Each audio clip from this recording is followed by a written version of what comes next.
नमस्कार साथियों। बिहार शिक्षक भर्ती बीपीएससी टीआरई 4.0 के लिए एनसीईआरटी पॉलिटी पर आधारित प्रश्नों की श्रृंखला में आप सभी का स्वागत है। आज हम आपके लिए क्लास 10th एनसीईआरटी से प्रश्नों की श्रृंखला लेकर आए हैं। इससे पहले 9th क्लास एनसीईआरटी से संबंधित महत्वपूर्ण प्रश्न कंप्लीट हो चुके हैं। अगर अभी तक आपने उन्हें नहीं देखा है तो कुल मिलाकर इससे पहले 6 एपिसोड में हमने कवर किए हैं, आप उन्हें देख लीजिएगा। प्लेलिस्ट हम आपको कमेंट में पिन कर देंगे। इसके अलावा आज से आपका क्लास 10th एनसीईआरटी से संबंधित प्रश्नों की श्रृंखला स्टार्ट हो रही है। एपिसोड नंबर 7 है हमारा, और क्लास 10th एनसीईआरटी से आज हम अध्याय नंबर 1 और अध्याय नंबर 2 से संबंधित महत्वपूर्ण प्रश्नों को लेंगे। और यहाँ पर अगर बात करें तो लोकतांत्रिक राजनीति पार्ट 2 नाम से पुस्तक का नाम है, क्लास 10th एनसीईआरटी पॉलिटी का। अध्याय 1 है सत्ता की साझेदारी, और सत्ता की साझेदारी से ज़्यादा प्रश्न नहीं है, और लगभग 10 प्रश्न आपकी सत्ता की साझेदारी से हैं। और उसके बाद फिर संघवाद, जो अध्याय 2 है संघवाद से आपके लगभग 10 प्रश्न हैं, 12 प्रश्न हैं। और कल की क्लास में भी आपका संघवाद से रिलेटेड आपके प्रश्न जारी रहेंगे, और कल की क्लास में आपका अध्याय नंबर 2 को कंटिन्यू करेंगे और साथ में अध्याय नंबर 3 को भी कंप्लीट करने का प्रयास करेंगे। अध्याय नंबर 7 है। आप सभी अभ्यर्थी लाइक कमेंट जरूर कीजिएगा और अंत में बताइएगा कि आपके जो है 22 प्रश्नों में कितने प्रश्न सही हुए। पहला प्रश्न आपके सामने है, श्रीलंका किस वर्ष एक स्वतंत्र राष्ट्र बना? ऑप्शन ए है 1947, ऑप्शन बी है 1948, ऑप्शन सी है 1949। तो कमेंट कीजिएगा श्रीलंका किस वर्ष स्वतंत्र राष्ट्र बना था एज पर एनसीईआरटी। तो 1947 में भारत एक स्वतंत्र राष्ट्र बना था, 1948 में श्रीलंका स्वतंत्र राष्ट्र बना था। तो राइट आंसर आपका 1948 है। पहले नंबर प्रश्न का राइट आंसर है 1948। अगले प्रश्न पे चलते हैं। अगला प्रश्न है, श्रीलंका में किस वर्ष तमिल भाषा को दरकिनार करके सिंघली भाषा को एकमात्र राज्य भाषा घोषित किया गया था? कमेंट कीजिएगा कि श्रीलंका में किस वर्ष तमिल भाषा को दरकिनार करके सिंघली भाषा को एकमात्र राज्य भाषा घोषित किया गया था? 1948 में, 1954 में या 1956 में? दूसरे नंबर प्रश्न की बात करें तो सिंघली भाषा जो है बात करें तो सिंघली भाषा बोलने वाले बहुसंख्यक लोग हैं श्रीलंका में, और तमिल की बात करें तो ये अल्पसंख्यक में आते हैं श्रीलंका में। और सिंघली बहुसंख्यक होने के नाते एकमात्र राजभाषा घोषित किया गया था सिंघली लोगों के द्वारा, या सिंघली लोगों की जो सरकार थी उसके द्वारा। ये किया गया था वर्ष 1956 में। तो राइट आंसर आपका 1956 है। श्रीलंका की बात करें तो सिंघली भाषी जो लोग हैं 74% उनकी आबादी है, और ये बौद्ध मत को मानते हैं। तो बौद्ध धर्म को मानने वाले सिंघली लोग हैं 74%। श्रीलंका में ये बहुसंख्यक की भूमिका में है। इसके अलावा बात करें तमिल का, तो तमिल वाले 18% हैं, और मुख्यतः जो विवाद या गृह युद्ध रहा है, अतीत में जो गृह युद्ध रहा है वो सिंघली और तमिल भाषी लोगों के बीच में रहा है। और 1956 में विश्वविद्यालय और सरकारी नौकरियों में सिंघलियों को प्राथमिकता देने की नीति भी चलाई गई थी। संविधान में यह प्रावधान भी किया गया था कि सरकार बौद्ध मत को संरक्षण और बढ़ावा देगी। तो 1956 में ये सारी चीज़ें की गई थी, और 1956 में सिंघली भाषा को थोप दिया गया था तमिल भाषा पर। तो सिंघली भाषा को तमिल और अन्य भाषाओं पर थोप दिया गया था वर्ष 1956 में। अगले प्रश्न पे चलते हैं। अगला प्रश्न आपके सामने है, बेल्जियम में बहुसंख्यक आबादी द्वारा बोली जाने वाली भाषा कौन सी है? बेल्जियम में बहुसंख्यक आबादी द्वारा बोली जाने वाली भाषा डच है, फ्रेंच है या जर्मन है? और इस चैप्टर से प्रश्न अभी तक आपके बीपीएससी टीआरई में 6 से 8 में आए हैं, 6 से 8 पॉलिटी में आए हैं, और पीआरटी में अभी तक नहीं आए, लेकिन कोई गारंटी नहीं है क्योंकि एनसीईआरटी है, और क्लास 10th एनसीईआरटी आपके सिलेबस में भी है, पीआरटी के भी सिलेबस में भी है। तो पीआरटी के भी ज़्यादा सवाल नहीं है, कुछ 10 सवाल हैं, इतने आप याद करके जाइएगा, काम हो जाएगा आपका। अगर प्रश्न यहाँ से आएंगे तो वो सही हो जाएंगे। अभी तक 6 से 8 पॉलिटी में इस चैप्टर से सवाल पूछे गए हैं। तो बेल्जियम में बहुसंख्यक आबादी द्वारा बोले जाने वाली जो भाषा है उसका नाम है डच। डच भाषा की बात करें तो डच भाषा बोलने वालों की जो संख्या है वो 59% है। फ्रेंच भाषा बोलने वाली की जो संख्या है वो 41% है, और इसके अलावा बात करें लगभग 40% है। और जर्मन भाषा बोलने वालों की जो संख्या है वो 1% है। तो 59% लोग डच भाषा बोलते हैं, 40% लोग फ्रेंच भाषा बोलते हैं, और जर्मन बोलने वाले सबसे कम है 1%। ये समीकरण है बेल्जियम का। और बहुसंख्यक आबादी के रूप में कौन है? तो डच भाषा बोलने वाले जो लोग हैं वो बहुसंख्यक आबादी के रूप में हैं। तीसरे नंबर प्रश्न का राइट आंसर है डच भाषा। देश की कुल आबादी का बात करें तो देश की कुल आबादी का 59% या फीसदी हिस्सा फ्लेमिश इलाके में रहता है और डच भाषा बोलता है। तो फ्लेमिश इलाका है और डच भाषा बोलता है। और शेष जो 40% लोग हैं वो बेलोनिया क्षेत्र में रहते हैं और ये फ्रेंच भाषा बोलते हैं। तो शेष 40% जो लोग हैं वो बेलोनिया क्षेत्र में रहते हैं और फ्रेंच भाषा बोलते हैं। 1% जर्मन भाषी है। ये समीकरण है बेल्जियम का। अगले प्रश्न पे चलते हैं। अगला प्रश्न है, बेल्जियम की राजधानी शहर ब्रुसेल्स में बहुसंख्यक आबादी द्वारा बोले जाने वाली भाषा का नाम बताइए। तो आपको बताना है, बहुत ही अच्छा प्रश्न आपके लिए। बेल्जियम की राजधानी शहर ब्रुसेल्स में बहुसंख्यक आबादी द्वारा बोले जाने वाली भाषा कौन सी है? डच है, फ्रेंच है या जर्मन है? तो बेल्जियम की राजधानी ब्रुसेल्स में अगर हम बात करें तो पूरे बेल्जियम देश के मुकाबले जहाँ पर 59% लोग डच बोलते हैं और 40% लोग फ्रेंच बोलते हैं, वहीं ब्रुसेल्स की अगर हम बात करते हैं तो ब्रुसेल्स में मामला उल्टा पड़ जाता है और ब्रुसेल्स में समीकरण एकदम से उल्टा पड़ जाता है। और ब्रुसेल्स में बात करें तो फ्रेंच भाषी लोगों की संख्या ज़्यादा है। फ्रेंच भाषी लोगों की संख्या है वो 80% के आसपास। तो एकदम से उलट है। और ब्रुसेल्स में, बेल्जियम की राजधानी ब्रुसेल्स में राइट आंसर आपका हो जाएगा फ्रेंच भाषी। ये यहाँ पर बहुसंख्यक के रूप में है। पूरे देश में अगर हम बात करें तो डच भाषी बहुसंख्यक हैं और बेल्जियम की राजधानी ब्रुसेल्स में अगर हम बात करते हैं तो फ्रेंच भाषी जो लोग हैं वो बहुसंख्यक हैं 80% के साथ में। 80% लोग फ्रेंच बोलते हैं राजधानी ब्रुसेल्स में और 20% लोग डच भाषा बोलते हैं। अगला प्रश्न है, सामुदायिक सरकार। बहुत ही महत्वपूर्ण सवाल है। सामुदायिक सरकार, कम्युनिटी गवर्नमेंट, निम्नलिखित में से किस देश में सत्ता की साझेदारी का एक प्रकार है? तो सत्ता की साझेदारी का एक प्रकार सामुदायिक सरकार, कम्युनिटी गवर्नमेंट किस देश में प्रचलित है? कमेंट करके बताइएगा। बेल्जियम में है, इटली में है या ऑस्ट्रिया में है? तो एनसीईआरटी में डिटेल में चर्चा किया गया है सामुदायिक सरकार के बारे में, कम्युनिटी गवर्नमेंट के बारे में। सामुदायिक सरकार या कम्युनिटी गवर्नमेंट जो कॉन्सेप्ट है ये कह सकते हैं कि पंचायत स्तर पर, जैसे भारत में पंचायत चलता है तो वैसे ही पंचायत स्तर पे या ग्रामीण स्तर पे जो व्यवस्था है उसको बेल्जियम में सामुदायिक सरकार, कम्युनिटी गवर्नमेंट के नाम से जानते हैं। तो राइट आंसर है, सामुदायिक सरकार का जो कॉन्सेप्ट है वो बेल्जियम में प्रचलित है। बेल्जियम में अगर हम बात करते हैं तो एक तरफ है केंद्र सरकार, दूसरी तरफ है राज्य सरकार और तीसरे स्तर पर 3 स्तरीय व्यवस्था वहाँ पे चलती है। पहले स्तर पर केंद्र सरकार, दूसरे स्तर पर राज्य सरकार, तीसरे स्तर पर सामुदायिक सरकार। इस तरीके से व्यवस्था वहाँ पर चलती है। भारत में तीसरे स्तर पर क्या है? पंचायती राज। तो सामुदायिक सरकार, इस तरीके से आप समझ सकते हैं। तो 3 स्तरीय व्यवस्था है बेल्जियम में। अगला प्रश्न है, बेल्जियम में सामुदायिक सरकार का चुनाव कौन करता है? कमेंट करके बताइएगा कि बेल्जियम में सामुदायिक सरकार का चुनाव कौन करता है? 2 भाषा समुदाय से संबंधित लोग, केवल 1 भाषा समुदाय से संबंधित लोग, सभी भाषा समुदाय के लोग। तो राइट आंसर क्या हो जाएगा एज पर एनसीईआरटी? तो बेल्जियम में जो सामुदायिक सरकार है उसका जो चुनाव करते हैं वो केवल 1 भाषा समुदाय से संबंधित लोग करते हैं। तो जो सामुदायिक सरकार बनती है उसका चुनाव कौन करते हैं? केवल 1 भाषा समुदाय से संबंधित लोग। तो यहाँ पे और इसके अलावा बात करें तो बेल्जियम में केंद्रीय और राज्य सरकारों के अलावा तीसरे स्तर की सरकार भी काम करती है जिसे सामुदायिक सरकार कहते हैं। इस सरकार का चुनाव एक ही भाषा बोलने वाले लोग करते हैं और इसमें अगर हम बात करें तो डच, फ्रेंच और जर्मन बोलने वाले समुदाय के लोग चाहे जहाँ भी रहते हों इस सामुदायिक सरकार को चुनने का उनको अधिकार होता है।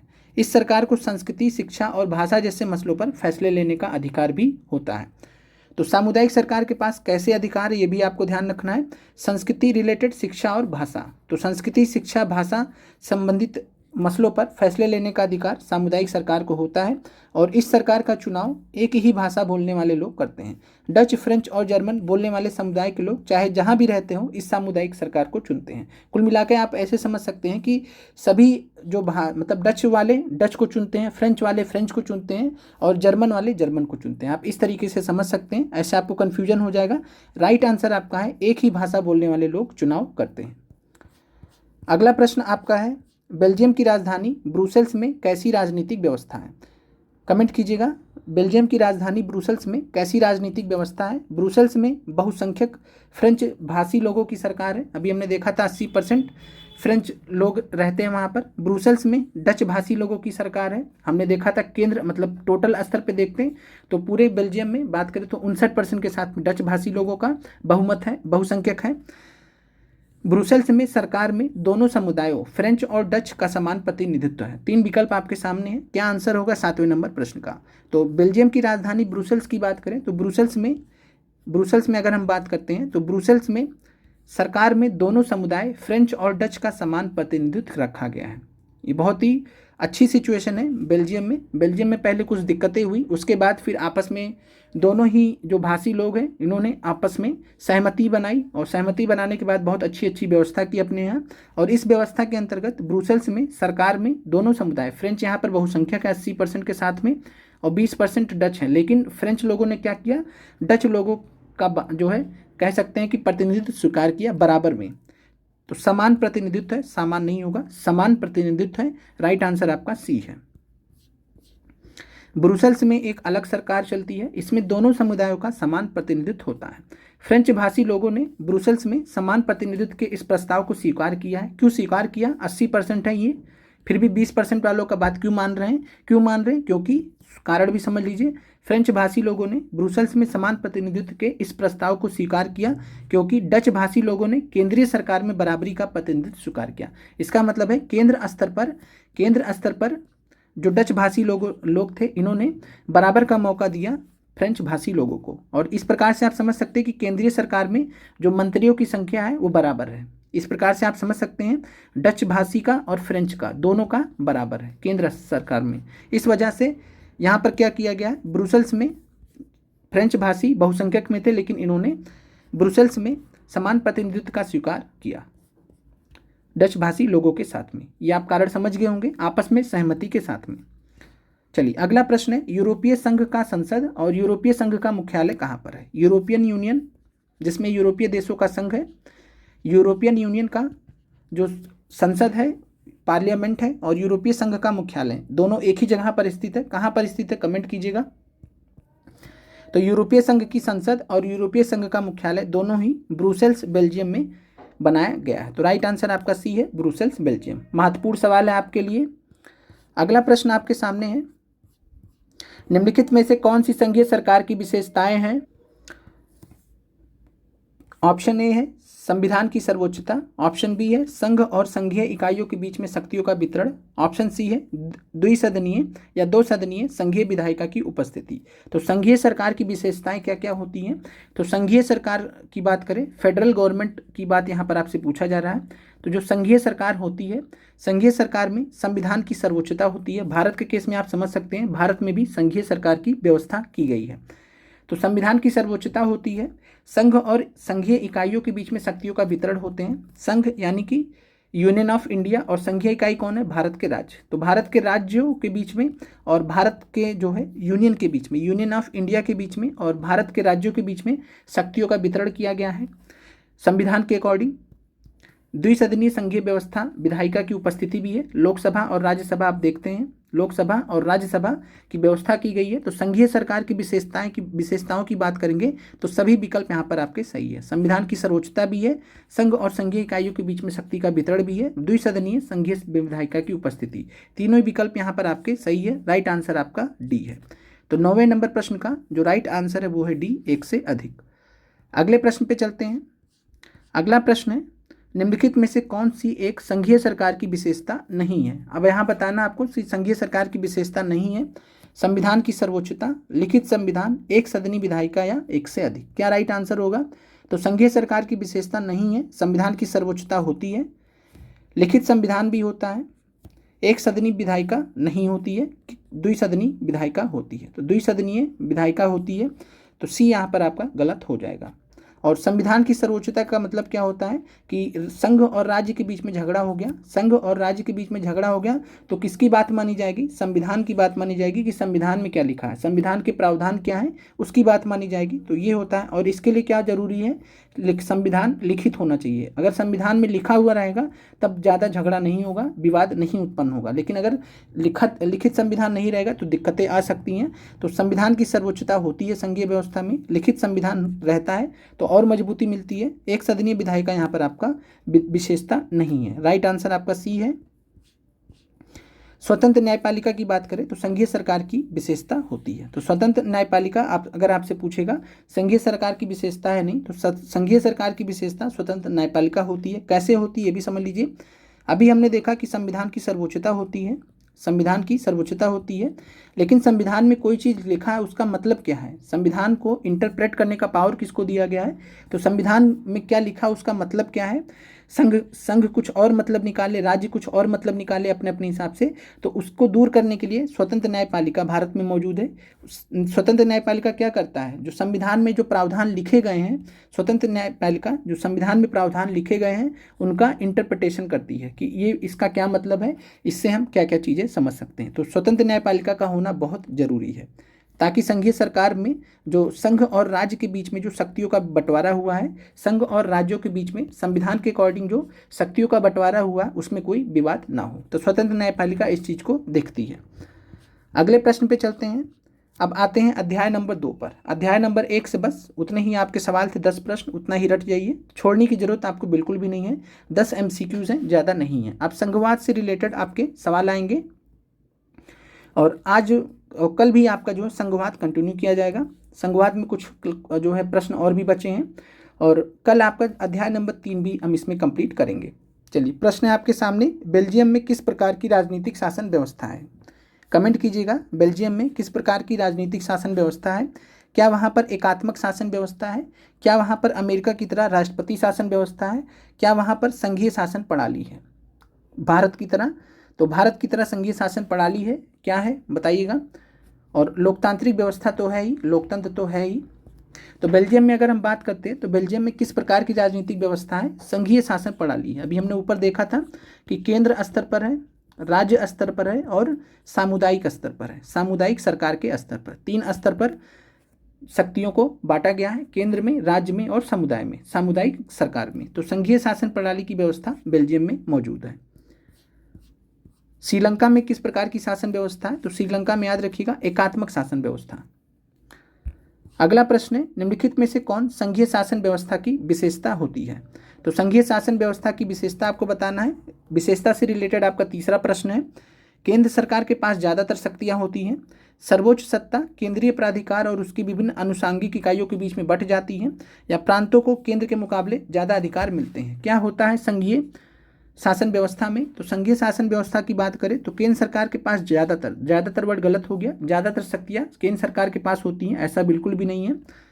शक्तियों का बंटवारा होता है, अवशिष्ट शक्तियाँ जो हैं उससे रिलेटेड रहता है, तो उसमें केंद्र सरकार को प्रायोरिटी मिलती है, वैसे शक्तियों का बंटवारा किया जाता है। सर्वोच्च प्रांतों को केंद्र के मुकाबले ज़्यादा अधिकार मिलते हैं, तो ऐसा बिल्कुल भी नहीं है। राइट आंसर आपका बी है। बी एक बैलेंस आंसर है आपका। सर्वोच्च जो सत्ता होती है या पावर होता है या शक्तियाँ होती हैं, केंद्रीय प्राधिकार यानी केंद्र सरकार और उसकी विभिन्न आनुषांगिक इकाइयों के बीच में यानी राज्यों के बीच में बट जाती हैं। तो राइट आंसर आपका बी है 12वें नंबर प्रश्न का। अगला प्रश्न है, दुनिया के 193 देशों में कितने देशों में संघीय शासन व्यवस्था लागू है। कमेंट कीजिएगा, एनसीईआरटी से लिया गया प्रश्न है। 193 देश दुनिया के, उनमें से कितने देशों में संघीय शासन व्यवस्था लागू है। 30 में लागू है, 25 में लागू है या 35 में लागू है। तो एनसीईआरटी के अकॉर्डिंग बात करें तो दुनिया के 193 देशों में से 25 देशों में संघीय शासन व्यवस्था लागू किया गया है। फेडरल गवर्नमेंट का जो सिस्टम है, फेडरल सिस्टम ऑफ गवर्नमेंट है, वो 25 देशों में दुनिया के लागू किया गया है। एनसीईआरटी के अकॉर्डिंग इसको ध्यान रखिएगा, आपसे पूछा जा सकता है। और ये 40% जनसंख्या लगभग दर्शाता है। जो 25 देश है जहाँ पर संघीय शासन व्यवस्था है, ये दुनिया का 40% रिप्रेजेंट करते हैं। अगला प्रश्न है, निम्नलिखित में से किस राज्य के संघ को फेडरेशन को अविनाशी राज्यों का अविनाशी संघ के रूप में वर्णित किया जाता है। Federation of which one of the following states has been described as an indestructible union of indestructible states. तो यहाँ पर आपको बताना है कि अविनाशी राज्यों का अविनाशी संघ के रूप में, अविनाशी राज्यों का अविनाशी संघ के रूप में वर्णित किया गया है। यानी जो संघ है वो भी अविनाशी है, यानी संघ भी भंग नहीं हो सकता और राज्य भी भंग नहीं हो सकते। तो राज्य और संघ दोनों ही मजबूत हैं और राज्यों को ज़्यादा शक्ति दी गई है। किस केस में, भारत, अमेरिका या कनाडा। तो कनाडा की बात करें तो वहाँ पर जो है कनाडा में यूनिटरी प्रकार का गवर्नमेंट है, केंद्रीय सरकार ज़्यादा मजबूत है, वहाँ पर केंद्रीय प्रकृति की व्यवस्था वहाँ पर। भारत की बात करें तो भारत को जो है बोला जाता है एन इंडिस्ट्रिक्टेबल यूनियन ऑफ डिस्ट्रिक्टेबल स्टेट। तो भारत में क्या है, राज्य जो है अविनाशी नहीं होते हैं। राज्यों को हम चेंज कर सकते हैं, जो भारत की संसद है राज्यों को चेंज कर सकती है। सारी जो शक्ति है वो केंद्र सरकार के पास है। किसी भी राज्य को छोटा बड़ा कर सकती है, किसी भी राज्य की जगह दूसरा राज्य बना सकती है। तो ये सारी शक्तियाँ दी गई हैं केंद्र सरकार को। पूरे भारत का जो मैप है उसको चेंज कर सकती है, बाउंड्रीज वगैरह चेंज कर सकती है राज्य सरकार। तो यहाँ पर राइट आंसर आपका है अमेरिका। राइट आंसर है आपका अमेरिका। तो अमेरिका का जो संघ है उसको अविनाशी राज्यों का अविनाशी संघ बोला जाता है। भारत को क्या बोला जाता है? तो विनाशशील राज्यों का, भारत का भी नोट कर लीजिएगा, विनाशशील राज्यों का अविनाशी संघ। यानी भारत का जो संघ है वो अविनाशी है, भारत के संघ को नहीं तोड़ा जा सकता है। लेकिन जो भारत के संघ राज्यों से बने हैं, राज्यों को छोटा बड़ा ये सब किया जा सकता है, तो इसलिए इनको विनाशशील राज्यों का अविनाशी संघ भारत को बोला जाता है। ये फर्क है अमेरिका और भारत में। राइट आंसर आपका 14वें नंबर प्रश्न का बी है, अमेरिका। अगला प्रश्न है, निम्नलिखित में से कौन से देश संघीय शासन व्यवस्था के गठन के अंतर्गत अपनी आंतरिक विविधता को ध्यान में रखते हुए राज्यों का गठन किए हैं और फिर राज्य और राष्ट्रीय सरकारों के बीच सत्ता का बंटवारा किए हैं, जिससे राज्यों के बरक्स केंद्र सरकार ज़्यादा ताकतवर हुआ करती है। तो यहाँ पर आपसे पूछा जा रहा है कि संघीय शासन व्यवस्था किसने अपने यहाँ गठित किया है? तो संघीय शासन व्यवस्था के अंतर्गत अपनी आंतरिक विविधता को ध्यान में रखते हुए राज्यों का गठन किया है। ये आपको पॉइंट ध्यान रखना है। और राज्यों के बीच में सत्ता का बंटवारा हुआ है और इसमें जो है केंद्र सरकार ज़्यादा मजबूत है। तो संयुक्त राज्य अमेरिका, स्विट्जरलैंड और ऑस्ट्रेलिया है, यूनाइटेड किंगडम, फ्रांस और जर्मनी है। तीसरा ऑप्शन है भारत, बेल्जियम और स्पेन।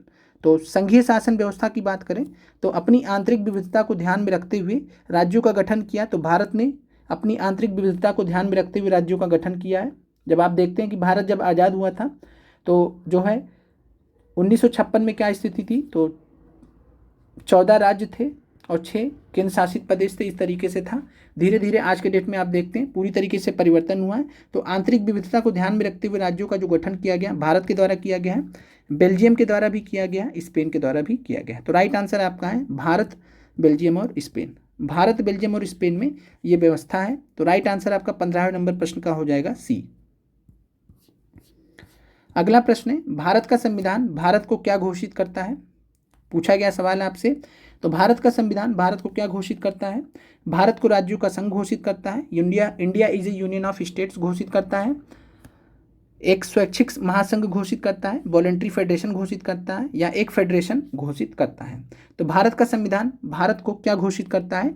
तो भारत के संविधान का अनुच्छेद 1, भारत के संविधान का अनुच्छेद 1 के अनुसार भारत जो है इंडिया यानी कि भारत, इंडिया यानी कि भारत। तो यह एक चीज़ आपको यहाँ पर ध्यान रखना है कि अनुच्छेद 1 के अनुसार भारत के 2 नाम हैं, एक इंडिया है और एक भारत है। तो 2 नाम जो संविधान में रखे गए हैं अपने देश के, वो कौन कौन से हैं? एक इंडिया है, दूसरा भारत। या भारत, इंडिया 2 नाम हैं जो संविधान में रखा गया है। तो इंडिया और भारत राज्यों का संघ होगा। India that is Bharat shall be union of states. तो आंसर आपका 16 नंबर प्रश्न का ए है। अगले प्रश्न पे चलते हैं। और एक चीज़ और भी ध्यान रखना है कि भारतीय संविधान में फेडरेशन शब्द का प्रयोग नहीं किया गया है, यूनियन शब्द का प्रयोग किया गया है। India shall be A union of states. तो यूनियन ऑफ स्टेट्स बोला जाता है, फेडरेशन ऑफ स्टेट्स नहीं बोला जाता है भारत को। तो फेडरेशन शब्द का प्रयोग तो नहीं किया गया, लेकिन भारतीय संघ का जो गठन किया गया वो संघीय शासन व्यवस्था के सिद्धांत पर किया गया। सिर्फ नाम नहीं यूज़ किया गया है, लेकिन जो व्यवस्था ली गई है वो संघीय शासन व्यवस्था ली गई है। अगला प्रश्न है, भारतीय संविधान में संविधान लागू होते समय मौलिक रूप से कितने स्तरीय शासन व्यवस्था का प्रावधान संविधान ने भारत के लिए किया था?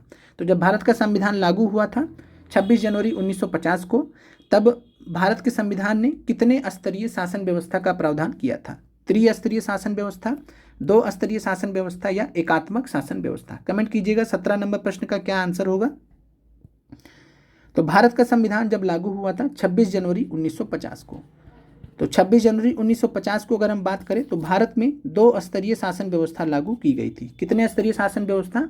2 स्तरीय शासन व्यवस्था। पहले स्तर पे था केंद्र सरकार, दूसरे स्तर पे था राज्य सरकार। तो केंद्र और राज्य सरकार में बांटा गया था। इतना आपको क्लियर है। त्रिस्तरीय शासन व्यवस्था कब आई थी ये भी आपको ध्यान रखना चाहिए। तो संघीय शासन का जो तीसरा स्तर पंचायत और नगर पालिकाओं के रूप में आया था। तो संघीय शासन का तीसरा स्तर किस रूप में आया था? पंचायत और नगर पालिकाओं के रूप में। कब आया था? 73वें और 74वें संविधान संशोधन अधिनियम 1992 के माध्यम से। तो भारत में त्रिस्तरीय व्यवस्था किसके माध्यम से हुई है? तो भारत में त्रिस्तरीय व्यवस्था हुई है 73वें और 74वें संविधान संशोधन 1992 के माध्यम से, संवैधानिक रूप से। क्लियर हो गया होगा आपको प्रश्न। आगे चलते हैं। संविधान में स्पष्ट रूप से केंद्र और राज्य सरकारों के बीच विधायी शक्तियों को कितनी सूचियों में बांटा गया है? तो आपको बताना है संविधान में स्पष्ट रूप से केंद्र और राज्य सरकारों के बीच में जो विधायी शक्तियां हैं, जो लेजिस्लेटिव पावर्स हैं, कानून बनाने की जो शक्तियां हैं, उसको कितने सूचियों में बांटा गया है। कितने प्रकार की सूचियों को हम देखते हैं? 2 प्रकार की, 3 प्रकार की या 4 प्रकार की। तो 18वें नंबर प्रश्न का राइट आंसर है 3 प्रकार की। 3 प्रकार की सूची देखते हैं। एक है केंद्र सूची है, केंद्र सूची है जिसको हम यूनियन लिस्ट बोलते हैं। दूसरी है राज्य सूची, राज्य सूची को हम स्टेट लिस्ट बोलते हैं। और तीसरी है समवर्ती सूची। तो 3 प्रकार की सूचियों को रखा गया है भारतीय संविधान में, जिसमें विधायी शक्तियों को बांटा गया है केंद्र और राज्यों के बीच में। समवर्ती सूची जिसको हम कंकरेंट लिस्ट बोलते हैं। तो ये 3 प्रकार की सूचियां जो आपको ध्यान रखना है। संविधान की किस सूची में प्रतिरक्षा, विदेशी मामले, बैंकिंग, संचार और मुद्रा जैसे विषय रखे गए? तो पूछा गया सवाल है आपसे, संविधान की किस सूची में प्रतिरक्षा, विदेशी मामले, बैंकिंग, संचार और मुद्रा ये विषय रखे गए हैं? राज्य सूची में, समवर्ती सूची में या केंद्रीय सूची में? तो ये सभी जो विषय हैं ये केंद्रीय प्रकृति के हैं और केंद्रीय स्तर पर इनका संचालन होता है, इसलिए इनको जो रखा गया वो केंद्रीय सूची में रखा गया। तो केंद्रीय सूची में प्रतिरक्षा यानी कि डिफेंस, विदेशी मामले यानी फॉरेन अफेयर्स, बैंकिंग हो गया, संचार हो गया, बैंकिंग से रिलेटेड मुद्रा, ये सारी चीज़ें जो हैं केंद्र सरकार देखती है। तो केंद्र सूची है। केंद्र सूची का मतलब है कि इससे रिलेटेड कानून कौन बना सकता है? केंद्र सरकार। केंद्र सूची में है, इसका मतलब है कि इससे रिलेटेड कानून कौन बना सकती है? प्रतिरक्षा, विदेशी मामले, बैंकिंग, संचार और मुद्रा से रिलेटेड केंद्र सरकार कानून बना सकती है, राज्य सरकार कानून नहीं बना सकती है। तो 19 नंबर प्रश्न का राइट आंसर हो जाएगा केंद्र सूची। राज्य सूची में क्या क्या रखा गया जो आपके एनसीईआरटी में दिया गया, याद रखिएगा। पुलिस है, व्यापार है, वाणिज्य है, कृषि और सिंचाई। तो ये आप 5 याद रखिएगा। पुलिस, व्यापार, वाणिज्य, कृषि और सिंचाई राज्य सूची के विषय हैं। समवर्ती सूची में क्या क्या रखा गया? तो समवर्ती सूची यानी कि कंकरेंट लिस्ट। समवर्ती सूची या कंकरेंट लिस्ट की बात करें तो शिक्षा को रखा गया, वन को रखा गया, मजदूर संघ, विवाह किस में, ये आप ध्यान रखिएगा। मैरिज आपसे पूछा जा सकता है, शिक्षा आपसे पूछा जा सकता है, मैरिज पूछा जा सकता है, उत्तराधिकार, उत्तराधिकार ये आपसे पूछा जा सकता है। तो शिक्षा, विवाह और उत्तराधिकार समवर्ती सूची में रखा गया एज पर एनसीईआरटी। तो एनसीईआरटी में ये चीज़ें दी गई हैं, तो इसलिए आप इतना ध्यान रखिएगा। अगला प्रश्न है, भारत के संविधान के निम्नलिखित अनुसूचियों में से किस अनुसूची में 3 सूचियों को संघ, राज्य और समवर्ती का प्रतिनिधित्व करता है? तो आपको बताना है कि भारत के किस संविधान के किस अनुसूची में, कुल मिलाकर 12 अनुसूची आपने पढ़ी होंगी। संविधान में कितनी अनुसूची है? 12 अनुसूची। तो 12 अनुसूची में से किस अनुसूची में 3 सूचियों को रखा गया? संघ, राज्य और समवर्ती सूची। 7वीं अनुसूची में रखा गया, 8वीं में रखा गया, 9वीं में रखा गया। कमेंट करके बताइएगा किस अनुसूची में 3 सूचियों को रखा गया। तो आंसर है आपका 7वीं अनुसूची। 8वीं अनुसूची में क्या रखा गया? भाषा। कितनी भाषाएं हैं? 22 भाषाओं को रखा गया है। 9वीं अनुसूची में किससे रिलेटेड है? तो 9वीं अनुसूची रिलेटेड है भूमि सुधार से। 9वीं अनुसूची किससे रिलेटेड है? भूमि सुधार से। 9वीं अनुसूची को किस अधिनियम के माध्यम से जोड़ा गया था? तो पहले संविधान संशोधन अधिनियम 1951 के माध्यम से। तो ये चीज़ें आपको क्लियर हो गई होंगी। तो 20 नंबर प्रश्न का राइट आंसर है 7वीं अनुसूची। 7वीं अनुसूची में संघ, राज्य और समवर्ती सूची के बारे में बताया गया है। अगला प्रश्न है, संविधान ने अवशिष्ट विषयों पर कानून बनाने का अधिकार किसको निहित किया है? तो अवशिष्ट शक्तियों का मतलब, अवशिष्ट विषयों का मतलब क्या है? अभी आपने देखा कि केंद्र सूची है, केंद्र सूची में कुछ विषय हैं, कुछ राज्य में हैं, कुछ राज्य में हैं और कुछ समवर्ती में है। यानी समवर्ती का मतलब है जिसमें केंद्र सरकार भी कानून बना सकती है, राज्य सरकार भी कानून बना सकती है। अगर विरोधाभास होगा तो केंद्र सरकार को तवज्जो दी जाएगी। याद रख लीजिएगा, अगर समवर्ती सूची में विवाद होता है कि केंद्र सरकार का कानून चलेगा या राज्य सरकार का, तो किसका चलेगा? केंद्र सरकार का कानून मान्य होगा। ये संविधान में बताया गया कि समवर्ती सूची में ज़्यादा ताकत किसको है? केंद्र सरकार को। कानून दोनों बना सकते हैं, राज्य भी और केंद्र भी, समवर्ती सूची में। तो 3 प्रकार की सूचियों में कुछ विषय दे दिए गए, लेकिन इसके बाद भी कुछ विषय ऐसे हैं जो इन तीनों सूचियों में नहीं आते हैं। उन सूची को हम मतलब उन विषयों को हम बोलते हैं अवशिष्ट विषय। अवशिष्ट विषय का मतलब क्या होता है? ऐसे विषय ऐसे विषय जिनके बारे में संविधान में प्रावधान नहीं किया गया, जिनके बारे में संविधान में वर्णन नहीं है। ऐसे विषय हैं जिनके संविधान में वर्णन नहीं है, मतलब वहाँ पर चर्चा नहीं किया गया, तो संविधान में वर्णन नहीं है, ऐसे विषयों को हम अवशिष्ट विषय बोलते हैं, रेसिडुअल सब्जेक्ट्स बोलते हैं। तो अवशिष्ट विषयों पर कानून बनाने का अधिकार किसको दिया गया है? ये दिया गया केंद्रीय संसद को। तो केंद्र सरकार कानून बना सकती है, किसके माध्यम से केंद्र सरकार कानून बना सकती है? केंद्रीय संसद के माध्यम से, पार्लियामेंट के माध्यम से कानून बना सकती है अवशिष्ट विषयों पर। अगला प्रश्न आपका है, भारतीय संसद में अवशिष्ट शक्तियों का विचार किस देश से लिया गया है? तो भारतीय संविधान में अवशिष्ट शक्तियों का रेसिडुअल पावर्स का जो कॉन्सेप्ट है वो किस देश के संविधान से लिया गया है? तो अवशिष्ट शक्तियों का जो विचार है, यानी कि अवशिष्ट शक्तियाँ किसके पास जाएंगी? केंद्र के पास जाएंगी। तो अवशिष्ट शक्तियों का विचार किस देश से लिया गया है? फ्रांसीसी संविधान से, कनाडा के संविधान से या आयरिश संविधान से? तो फ्रांसीसी संविधान से आप जानते हैं कि बंधुत्व का जो कॉन्सेप्ट है वो फ्रांसीसी संविधान से लिया गया है। आयरिश संविधान से आपको मालूम है डीपीएसपी, राज्य के नीति निर्देशक तत्व का जो कॉन्सेप्ट है वो आयरिश संविधान से, आयरलैंड का संविधान है ये, डीपीएसपी यहाँ से लिया गया है। कनाडा का जो संविधान है इसमें अवशिष्ट शक्तियों का विचार लिया गया है। अवशिष्ट शक्तियाँ किसको पावरफुल बनाती है? केंद्र को पावरफुल बनाती है। तो जो भी प्रावधान केंद्र को पावरफुल बनाते हैं वो सारे, लगभग सारे ही प्रावधान जो भारत ने लिए हैं वो कनाडा से लिए हैं। तो याद रखिएगा, कनाडा का संविधान से अवशिष्ट शक्तियों को लिया गया है। राइट आंसर आपका बी है। भारत शासन अधिनियम 1935 के अंतर्गत अवशिष्ट शक्तियों पर कानून बनाने का अधिकार किसको था? ये भी सवाल आपसे पूछा जा सकता है। ये पहले था, अभी नहीं। अभी कौन बना सकता है अवशिष्ट शक्तियों पर? तो भारत की संसद।